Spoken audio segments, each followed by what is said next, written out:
Hi అండి. నా Raavan boss 121 దిక్కులు చూస్తూ అనుకోకుండా ఆమె వంక తల తిప్పగానే మెడ మీద ఎర్రగా ఉండడం గమనించి అప్రయత్నంగానే ఆమె చేరుకుని లేపగానే చిన్నపిల్లల అతని గుండెల మీద ఒరిగిపోయింది ఆద్య. కోపం అంతా క్షణాల్లో ఎగిరిపోయింది. ఇక్కడ ఏమైంది అమ్ములు అంటూ ఎర్రగా కందిపోయిన ఆమె మెడను తడిమి చూశాడు. ఆ మరుక్షణమే మత్తులో కదులుతూ వెలికిలా తిరగబోయిన ఆద్యాని కదలకు అని మళ్ళీ వెనక్కి తిప్పి ఆ మరకల వంక తీక్షణంగా చూశాడు. అవి హ్యాండ్ బ్యాగ్ ని బలంగా తాకడం వలన గీరుకుపోయి ఉన్నట్లు ఉండేసరికి బాధేసి కదలకుండా ఉండు అంటూ ఆయింట్మెంట్ తీసుకుని రాగానే దాహం అంటూ వెలికిలా తిరిగింది ఆద్య. ఆమెను అలా చూసి ఆయింట్మెంట్ పక్కన పెట్టి నీళ్లు తీసుకొచ్చాడు. అవి ఆమెకు పట్టించేందుకు బెడ్ మీద కూర్చోవటంలో అనుకోకుండా ఆద్య పాదం మీద కూర్చున్నాడు. మెత్తగా తగలడం వలన అతనికేం తెలియలేదు కానీ ఒక్కసారిగా నొప్పి పెట్టేసరికి గట్టిగా అరిచింది. శరీరంలోని బలమంతా చేతిలోకి తెచ్చుకుని అతన్ని తోసేసింది. దాంతో ఒక చేతిలో వాటర్ గ్లాస్ ఉండడంతో వెనక్కి పడిపోయి బెడ్ తలవైపు గ్లాస్ తో సహా చెయ్యి తగలడంతో అది పగిలి అతని చేతికి గాజు ముక్కలు గుచ్చుకున్నాయి.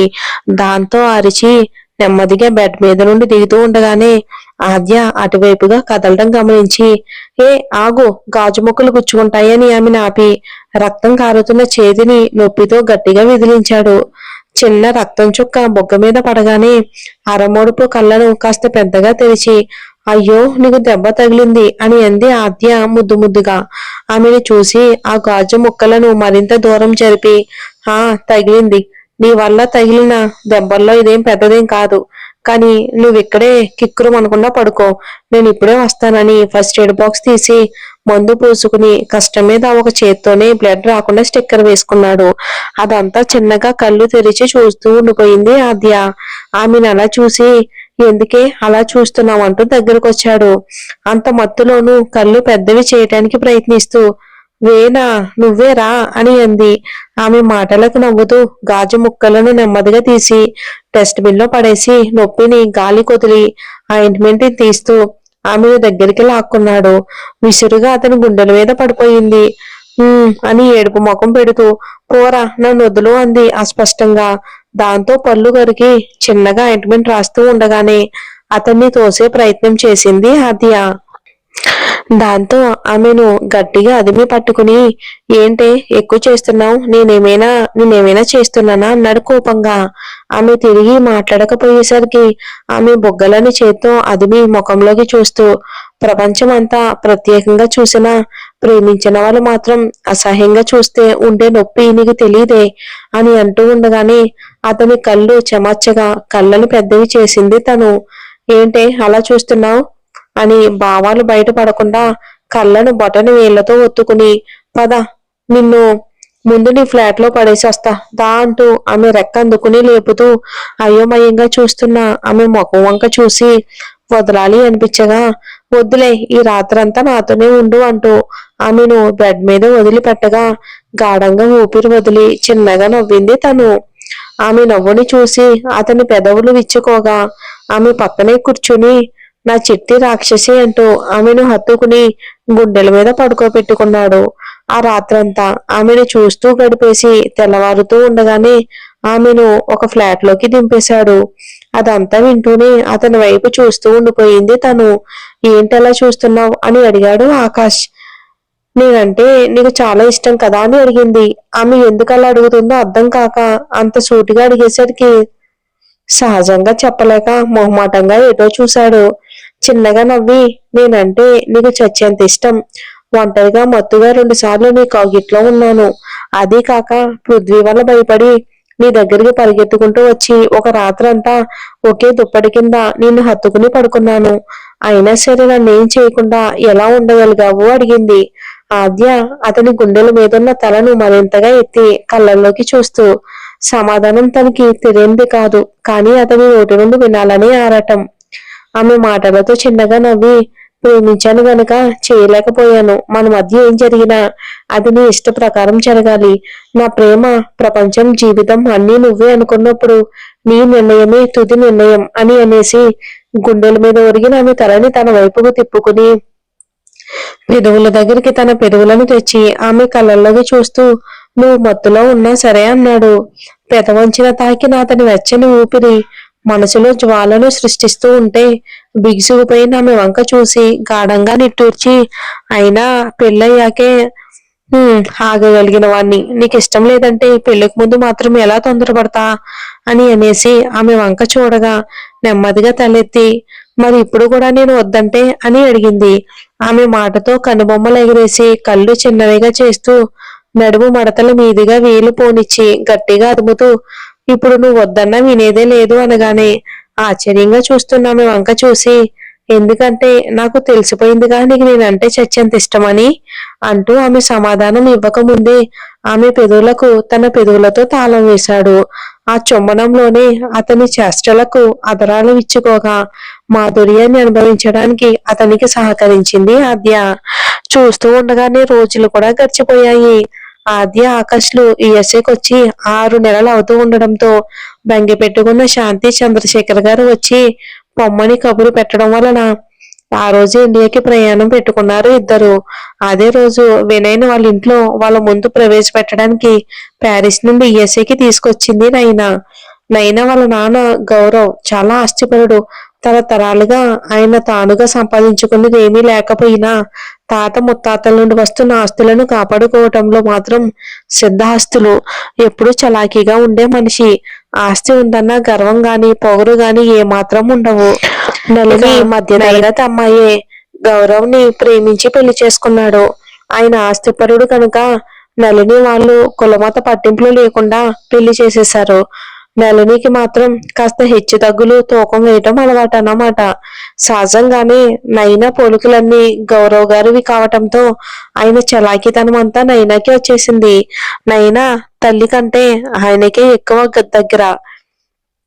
వినయ్ విషయం మొదలైనప్పటి నుండి తండ్రికి చెప్తూనే ఉంది, కానీ తల్లికి తెలిసింది మాత్రం 3 రోజుల ముందే తెలిస్తే ఆస్తిపాస్తులు లేవనే కారణంతో ఎక్కడ తనని అతనితో మాట్లాడనివ్వకుండా ఆపేస్తుందేమోనన్న భయంతో నలిని అలాంటి మనిషిని ఇక నైనా వినయ్తో చెప్పలేదు. వైట్ షర్ట్ ని థిక్ బ్లూ డెనిమ్ జీన్స్ తో టక్ చేసుకుని వెళ్దామా అన్నాడు హాల్లో అడుగు పెడుతూ. వాళ్ళమ్మ ఏమంటుందేమోనని గోళ్లు కొరుక్కుంటూ ఉన్న నైని వినయ్ని చూడగానే వావ్ అంటూ లేచి నిలబడింది.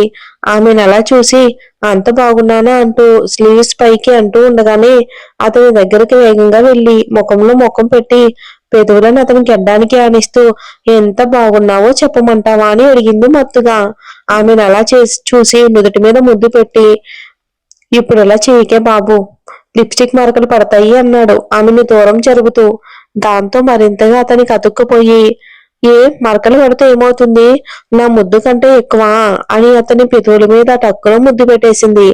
ఆ అనుభూతి నుండి 2 క్షణాల తర్వాత తేరుకుని వదులునైనా అని అనేసి ఆమె బుగ్గలను నొక్కి పెదవులను లాగుతూ, వద్దంటే ఇంకేదో చేసేలా ఉన్నవే, ముందు మీ పేరెంట్స్ ని కలవాలి పదాను గాని అసలు సంగతి గుర్తొచ్చి భయంతో గొంతులో గుటక పడగా, దేవుడా ప్లీజ్ మా మమ్మీ వినయ్ని ఏమనకుండా చూసుకో, అసలు వీడికి ఆత్మాభిమానం ఎక్కువ, మా మమ్మీ ఏదైనా అనకూడనిదంటే నన్ను వదిలేయడానికి కూడా వెనుకాడడు అని మనసులో అనుకుంటూ ఉండగానే తల మీద ముట్టి ఏం ఆలోచిస్తున్నావే అని అడిగాడు నవ్వుతూ వినయ్. ఏమీ లేదు అని తడబడుతూ అనేసి, మన పెళ్లి ఎంత గ్రాండ్ గా జరుగుతుందా అని ఆలోచిస్తున్నా అని అంది బుగ్గ మీద వేలు పెట్టుకుని. ముందు పెళ్లి చూపులు కాని ఆ తర్వాత ఆలోచిద్దాం పెళ్లి గురించి అని ఆమె చెయ్యి పట్టుకుని కదిలాడు వినయ్. అతనితో పాటు కదులుతూనే, దేవుడా నేను చెప్పింది మర్చిపోకు అన్నట్లు పైకి చూసి మరోసారి మనసులోనే ప్రార్థించింది దేవుణ్ణి. దాదాపు 45 నిమిషాల ప్రయాణం తర్వాత పెద్ద బంగ్లా ముందు ఆగింది కారు. ముందే పెద్ద ఫౌంటైన్, చుట్టూ పూల మొక్కలు, చాలా పెద్ద భవనం అది. వినయ్ నైనా వాళ్ళ ఇంటిని ఫోటోల్లో చూడడమే తప్ప నేరుగా చూసిందే లేదు. అతను ఆ ఇంటిని తీక్షణంగా చూస్తూ ఉంటే నైనా మాత్రం బయటే కనుక వాళ్ళ అమ్ముంటే చూడగానే వినయ్ వివరాలు అడుగుతుందేమోనని భయంగా చూసింది. వినయ్ నైనా భయాన్ని కనీసం ఊహించలేదు. నైనా వాళ్ళ అమ్మ నాన్నలది ప్రేమ పెళ్ళేనని వినయ్కి తెలుసు. పైగా నళిని మధ్య తరగతి కుటుంబంలో పుట్టిందని తెలియటం వలన అతన్ని ఒప్పుకోకపోవటానికి ఏ కారణము ఉండదని అనుకున్నాడు వినయ్. ఏదైనా సమస్య ఉంటే గౌరవ్ గారి నుండి ఉండాలి. కానీ నైనా ముందే ఆయన ఒక విషయం చెప్పుండటం వలన ఆయన అప్పుడప్పుడు వినయ్‌తో మాట్లాడుతూ ఉండేవారు. నెమ్మదిగా లోపలికి నడుస్తూ ఉండగానే ఎదురయ్యారు గౌరవ్ గారు. గౌరవంగా వినయ్‌ని లోపలికి ఆహ్వానించారు. హాల్లోకి తీసుకొచ్చి సోఫాని చూపించగానే మీరు కూర్చోండి అంకుల్ అని ఆయన వెనుకున్న సోఫాని చూపించాడు వినయ్. అంతటి సంస్కారం చూసి ముచ్చటేసి నవ్వుతూ అతని భుజం తట్టి కూర్చున్నారు గౌరవ్ గారు. వినయ్ పక్కనే కూర్చుంటూ మామతో మాట్లాడరా అని అన్నట్లు కనుబొమ్మలు ఎగరేసి సైగ చేసింది నైనా. సగమే మాట్లాడ్డాను అన్నట్లు ఆయన చెప్పగానే అని అంది నైనా. వాళ్ళ సైగలేమీ అర్థమవక ఏమైందని నెమ్మదిగా అడిగాడు. నైనా చెవిలో ఏం చెప్పాలో తెలియక మొదటిసారి మాటలు కరువవుతూ ఉంటే తడబడుతూ ఉండగానే వీళ్ళ మామకి కొంచెం ఒంట్లో బాలేదు సో అని అంటూ ఉండగానే అయ్యో మరి ఇంకో రోజు కలిసేవాడిగా అంకుల్ అంటూ లేవబోయాడు వినయ్. దాంతో అదేం లేదు వినయ్ పర్లేదు అంటూ వినయ్ని కూర్చోబెట్టి పాపం అబ్బాయి చాలా ఇన్నోసెంట్ లా ఉన్నాడు. నళిని ఏమైనా అంటే అని ఆ ఊహకే భయమేసి ఏమనకుండా చూసుకోవాలి. ఈ మీటింగ్ అయిపోయాక ఈ అబ్బాయికి తెలియకుండా కాస్త టైం తీసుకుని నళినిని కన్విన్స్ చేయాలి అనుకున్నాడు మనసులోనే. ఆయన ఆలోచనలను బద్దలు కొడుతూ డాడ్ వెళ్ళి మామని తీసుకుంట్రా అని అంది నైనా. సరేనంటూ ఆయన లేవగానే అక్కడికి నళిని రాగా లేచి నిల్చున్నారు అందరూ. వినయ్ని చూస్తూనే చూడ్డానికి డబ్బున్న వాడిలానే ఉన్నాడని మనసులో అనుకుని నవ్వుతూ ముందుకొచ్చారు ఆవిడ. ఆవిడనలా చూసి క్షణాల్లోనే ఇద్దరూ విషయం అర్థం చేసుకుని ఒకరినొకరు చూసుకున్నారు. నమస్తే ఆంటీ అంటూ ఆశీర్వాదం కోసం వంగాడు వినయ్. గాడ్ బ్లెస్ యూ అంటూ కూర్చోమన్నారు ఆవిడ. కూర్చోగానే నైనా నిన్నే చెప్పింది నేను ఇష్టపడుతున్నాను అని. మీకున్న ఆస్తుపాస్తుల గురించి కూడా పూర్తిగా వివరించింది. జగన్నాథం గారికి ఒకసారి కలిసి మిగతా విషయాలు మాట్లాడుకుందాం అని ఆవిడ నవ్వుతూ అనగానే ఒక్కసారిగా కనుబొమ్మలు ముడివేసి నైనా వంక చూశాడు వినయ్. ఆమె టక్కున తల దించుకోగానే నళిని గారి వంక చూసి ఆంటీ నైనా మీతో ఏం చెప్పిందో నాకు తెలియదు కానీ నా గురించి నేను కొన్ని విషయాలు వివరించుకోవాలి. చిన్నప్పటి నుండి నేను ఆకాష్తో కలిసి పెరిగాను. నా తల్లిదండ్రులు నా చిన్నప్పుడే డైవర్స్ తీసుకుని ఎటు వాళ్ళు అటు వెళ్ళిపోతే స్కాలర్షిప్ తో చదువుకుంటున్న నన్ను చేరదీసి చదివించారు జగన్నాథం గారు. రీసెంట్ గానే నా రీసెర్చ్ పూర్తయింది. గూగుల్లో జాబ్ వచ్చింది. అండ్ మీ కూతుర్ని సంతోషంగా ఉందాగా చూసుకోగలిగేంత మనీని నేను రీసెర్చ్ చేస్తూనే సంపాదిస్తున్నాను. తగినంత బ్యాంక్ బ్యాలెన్స్ కూడా ఉంది. ఆకాష్ వాళ్ళ కంపెనీ అన్నిట్లో నేను పనిచేశాను. నాకు అకౌంటింగ్ టెండరింగ్ తో పాటు అన్ని ఫైనాన్షియల్ పనులు వచ్చు. కష్టపడే తత్వం ఉంది అని అనేసి ఆవిడ చూసి చెప్పి కంగారుగా చూస్తున్న నైనా వంక చూసి నాకు నైనా అంటే చాలా ఇష్టం చాలా బాగా చూసుకుంటాను అంటూ మళ్ళీ నళిని వంక చూశాడు. వినే మాటలతో నైనా గౌరవ్ గారు భయంగా నళిని వంక చూడగా ఆవిడకేదో అర్థమైనట్లు తలూపి ఇద్దరు వంక చూసి వినయ్ వంక చూసి నవ్వుతూ సరే అనగానే నైనా కళ్ళు పెద్దవి చేసి కంగారుగా చూసేసరికి సరే బాబు మా అమ్మాయిని నీకిచ్చి పెళ్లి చేయడానికి నాకేం అభ్యంతరం లేదు. కానీ అల్లారు ముద్దుగా పెంచుకున్న ఒక్కగానొక కూతురు నైనా. ఈ ఆస్తిపాస్తులు అన్నీ కూడా దాని పేరు మీదనే ఉన్నాయి అని అనగానే వాళ్ళమ్మ అనుకున్నదే మాట్లాడబోతుందని దేవుడా ఇందాకే పెట్టాను అప్లికేషన్. మీ గదిలో వేసుకున్న ఫ్యాన్ గాలికి ఎగిరిపోయినట్లుంది. ప్లీజ్ తీసుకుని నా లవ్ని శాంక్షన్ చెయ్యి అని మనసులో వార్నింగ్ ఇచ్చినట్లుగా వేడుకుంటూ ఉండగా ఇప్పుడే దానికి పెళ్లి చేసి అత్తారింటికి పంపాలి అనుకోవడం లేదు. కనీసం ఓ సంవత్సరం వరకైనా ఆగండి. మేమే దగ్గరుండి పెళ్లి చేస్తామన్నారు ఆవిడ. అది విన్న నైనా ముఖంలో సంతోషం లేదు. ఆవిడ అబద్ధం చెప్తుందని స్పష్టంగా అర్థమవుతుంది. కనీసం వినయ్ని అవమానించలేదని ఊపిరి పీల్చుకుంది. పర్లేదంటే నైనా కోసం నేను ఎంతకాలమైనా ఎదురు చూస్తాను. ఇక వెళ్ళొస్తాను అంటూ లేచి మళ్ళీ ఆవిడ గౌరవ్ గారి కాళ్ళకు నమస్కరించి నైనాతో పాటుగా బయటికి కదిలాడు వినయ్. మరి ఏం జరుగుతుందో ఏంటో వచ్చే ఎపిసోడ్ లో చూద్దామండి.